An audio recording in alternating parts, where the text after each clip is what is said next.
Ada ulama besar di Makkah Al-Mukarramah, namanya Syekh Sulaiman Zuhdi. Syekh Sulaiman Zuhdi ini silsilah keilmuannya, sanadnya sampai kepada Syekh Baha An-Naqsyabandi. Itulah pendiri tarekat Naqsyabandiyah. Syekh Bahauddin Naqsyabandi turun ke bawah sampai ke Syekh Sulaiman Zuhdi. Syekh Sulaiman punya murid namanya Syekh Ibrahim Al-Khalidi An-Naqsyabandi. Syekh Ibrahim punya anak perempuan namanya Siti Fatimah. Syekh Fatimah punya anak namanya Dr. Andus Ahmad MS. Orang rokan dulu. Cucunya lah. Satu lagi ada Syekh Kota Krong Kali. Itu pun ulama besar juga. Satu lagi adalah ulama besar yang disebut bernama Syekh Muhammad Wali. Syekh Muhammad Wali punya anak namanya Muhibbuddin Wali. Syekh Muhammad Wali bersuluk 40 hari 40 malam. Kepada siapa? Kepada Syekh Abdul Ghani. Syekh Abdul Ghani punya anak namanya Syekh Aidarus. Syekh Aidarus punya anak, itulah Buya Alaidin At-Tari. Rokan hulu. Jadi kalau sudah cerita masalah ilmu pengetahuan, maka orang rokan hulu.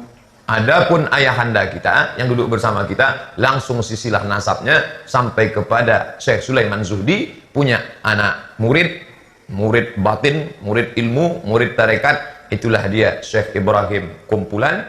Lalu kemudian turun kepada seluruh Riau, Pekanbaru, Hulu ini ada 3 jalur.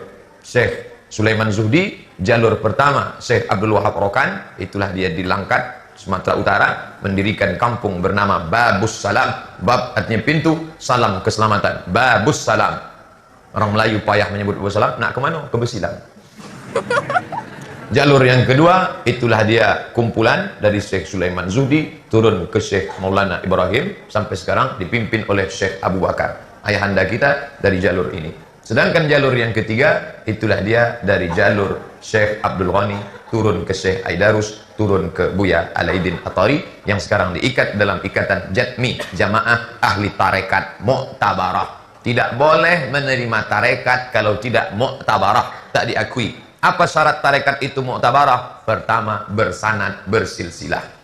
Tarekat bersilsilah, tafsir bersilsilah, hadis bersilsilah. Kamu dapat hadis ini dari mana? Dari Sahih Bukhari. Sahih Bukhari itu siapa penulisnya?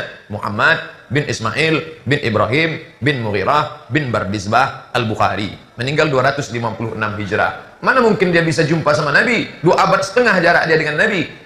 Imam Bukhari dapat dari mana? Dari gurunya, namanya Abdullah bin Maslamah. Abdullah bin Maslamah dapat dari siapa? Dari gurunya, namanya Malik bin Anas. Malik bin Anas dapat dari siapa? Dari gurunya, namanya Abu Zinad. Abu Zinad dari siapa? Dari gurunya, namanya Al-A'raj. Al-A'raj dapat dari siapa? Dari gurunya. Nah, Abu Hurairah. Abu Hurairah dapat dari siapa? Dari Muhammad sallallahu alaihi wasallam. Silsilah keilmuan ini dijaga sampai hari ini di Rokan Hulu. Sekarang orang sudah tidak pakai ini lagi gara-gara ilmu pengetahuan teknologi. Kamu dapat hadis ini dari mana? Langsung dari Nabi. Kok bisa? Sanad kamu mana? Saya Google Nabi.